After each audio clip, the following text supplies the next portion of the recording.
Adventurous kids explore with education and learning what a wildlife is in the Everglades. I want to explore the Museum of Discovering Science. What plants do butterflies like? I want to know about Key West. Adventurous kids, learning and fun. Adventurous kids!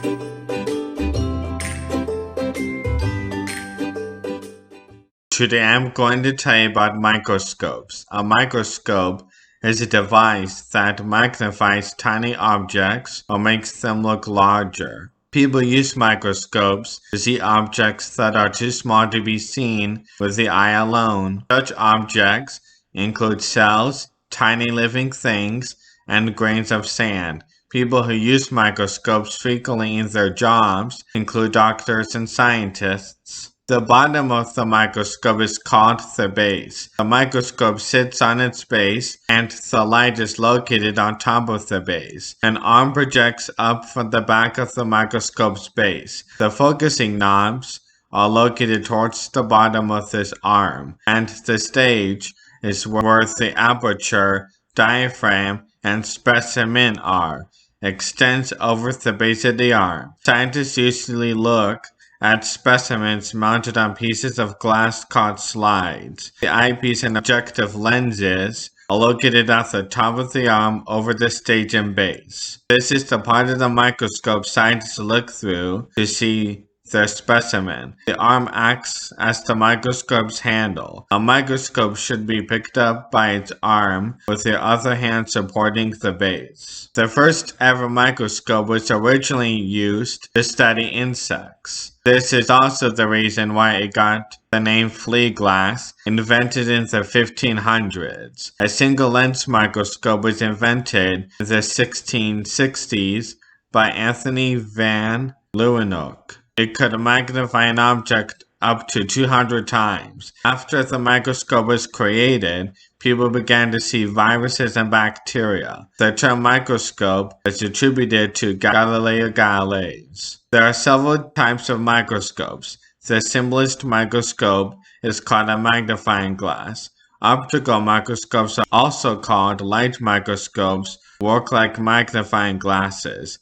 They use lenses, which are curved pieces of glass or plastic that bend light. The object to be studied sits under a lens. As light passes from the object through the lens makes the object look bigger. The smallest sample ever seen using a light microscope was an object 500 nanometers long, which is about 200 times smaller than the width of a hair. A special type of optical microscope is a compound microscope. In a compound microscope, a lens near the object makes a larger image picture of the object. This lens is called an objective lens. Another lens, known as the eyepiece, bends the light again. As a result, the eyepiece forms an even bigger image of the image made by the objective lens. The size of an image depends on the lenses used. For example,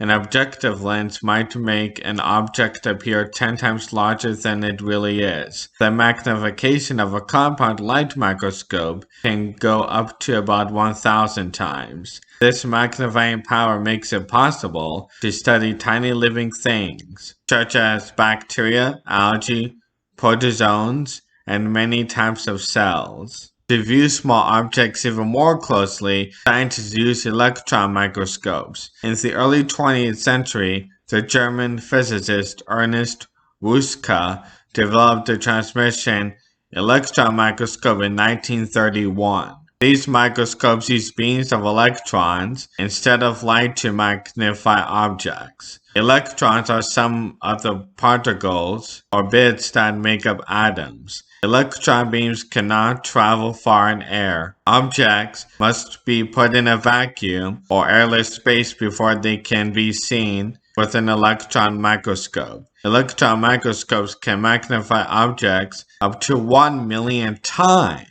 This magnifying power makes electron microscopes very important scientific tools. However, they cannot be used to study living things because living things cannot survive in a vacuum. Gerd Binning and Heinrich Woher invented a scanning probe microscope from 1981 to 1983 that used ultrafine probes to read the force between a probe and a sample, resulting in the invention of the atomic force microscope in 1985.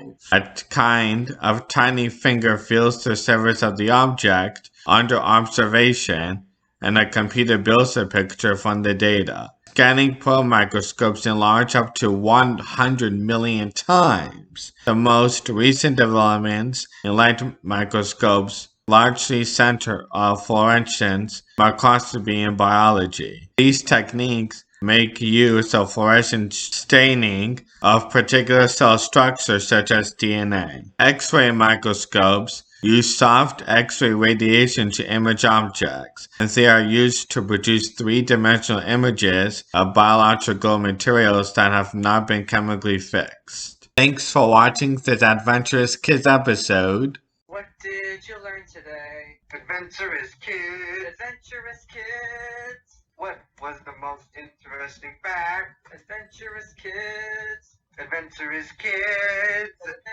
Adventurous